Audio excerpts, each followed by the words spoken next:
kabare? Isih pernah zamanku toh. Nah, mungkin dari kalian semua pernah dengar slogan ini. Kalau di dalam bahasa Indonesia itu artinya seperti gimana kabarnya? Masih enak zamanku kan? Nah, zamanku di sini adalah orde baru. Nah, itu sebutan untuk pemerintahan Presiden Soeharto yang dimulai dari tahun 1966 sampai dengan 1998. Nah, jadi keadaan ekonomi yang sedang tidak baik-baik saja, serta cita-cita reformasi yang dianggap tidak sesuai harapan, membuat orang-orang membandingkan nih kondisi Indonesia yang sekarang dan zaman Orde Baru. Sebelumnya perkenalkan, nama saya Giat Judawan dari Hubungan Internasional Angkatan 2019 dengan NIM 194250164. Nah, di vlog ini saya akan membahas nih mengenai plus minus dari demokrasi Soeharto. Nah, di sini mungkin sudah ada yang tahu mengenai hal ini, tapi saya ingin ngebahas lagi apa saja sih kelebihan dan kekurangannya. Ya, sama-sama kita ketahui adalah Orde Baru itu merupakan pemerintahan zaman Soeharto ya, yang dimulai dari 1966 sampai dengan 1998. Nah, maka dari itu pasti ada ya kelebihan maupun kekurangan dari Orde Baru ini. Nah, untuk kelebihan dari Orde Baru ini saya akan memulai dari kelebihannya, yaitu di zaman Orde Baru ini situasi politiknya lebih stabil sih. Nah, kalau dibandingin pemerintahan sebelumnya yaitu Orde Lama atau era pemerintahan Presiden Soekarno, bayangin aja nih, saat Orde Lama udah terjadi pergantian kabinet sebanyak 9 kali. Nah, emangnya kenapa kalau situasi politik lebih stabil? Itu artinya pemerintahan bisa fokus ngurusin pertumbuhan ekonomi daripada sibuk dengan pergantian kabinet ya kan, ataupun kebijakan. Nah, dengan begini pertumbuhan ekonomi terjadi di era Orde Baru dengan masa jabatan yang panjang nih, yaitu selama 32 tahun. Nah, Presiden Soeharto bisa membuat kebijakan yang berkelanjutan dengan target pertumbuhan ekonomi jangka panjang atau biasa disebut sebagai rencana pembangunan 5 tahun, yaitu Repelita. Nah, selanjutnya apa sih Orde Baru ini memiliki hubungan politik luar negeri yang gimana gitu? Ya, Orde Baru ini memiliki hubungan politik luar negeri yang lebih baik ya tentunya ya. Nah, kalau di era sebelumnya yaitu Orde Lama, Indonesia keluar dari Perserikatan Bangsa-Bangsa di PBB nih di tahun 1965 gitu kan. Nah, ya kira-kira secara garis besar kelebihan dari Orde Baru sih ya itu ya.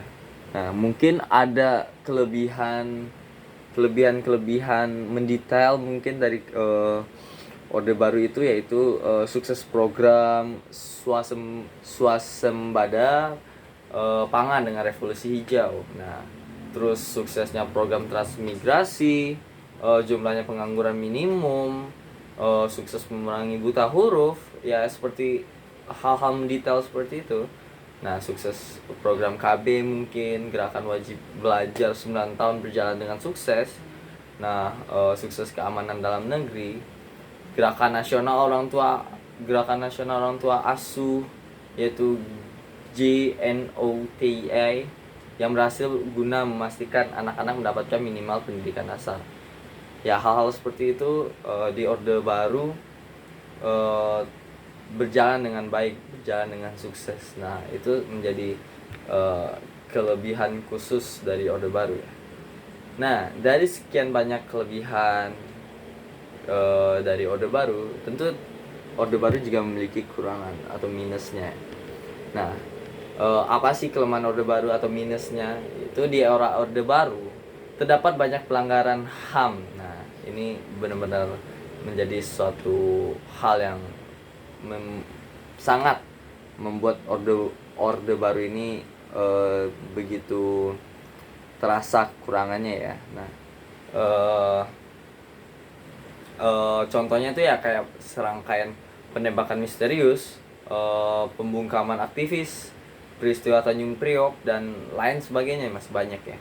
Nah, kalau di era itu kamu adalah aktivis kampus nih yang ikut turun ke jalan buat berdemo dengan membawa spanduk bertulisan eh, eh, kayak saking kacaunya negara ini, introvert jadi ikut turun ke jalan ya, seperti itu.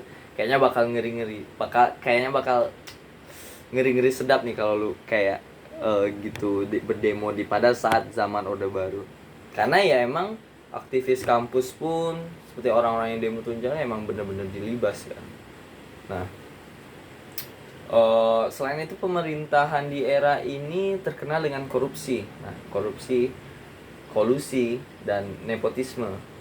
Kalau punya posisi oke di pemerintahan pada Orde Baru ini semua urusan lancar aja sih ya. Nah, aku sempat bilang kan kalau terjadi pertumbuhan ekonomi di era ini. Nah, masalahnya pembangunan hanya terpusat di Pulau Jawa aja. Kalau sekarang banyak orang yang pengen mengadu nasib di Jakarta mungkin. Nah, ini salah satu penyebabnya, ketidaksetaraan pembangunan. Nah, adapun mungkin kekurangan khusus dari pemerintahan Orde Baru ini yaitu maraknya jadi praktik KKN yang seperti aku bilang tadi, seperti korupsi, kolusi, nepotisme. Nah, program pembangunan tidak merata karena terfokus pada pusat pemerintahan saja seperti ya Pulau Jawa. Nah, munculnya ketidakpuasan terhadap pemerintah di sejumlah daerah karena ya kesenjangan pembangunan tadi, ketidaksetaraan pembangunan tadi, terutama di daerah Aceh dan Papua pada saat itu. Lalu pelanggaran HAM pada masyarakat non pribumi, terutama Tionghoa. Nah, meningkatnya kesenjangan sosial antara kaya dan miskin. Nah, kebebasan berpendapat sangat-sangat tidak ada di sana. Ya seperti yang saya bilang tadi, aktivis kampus tuh berdemo saja ya benar-benar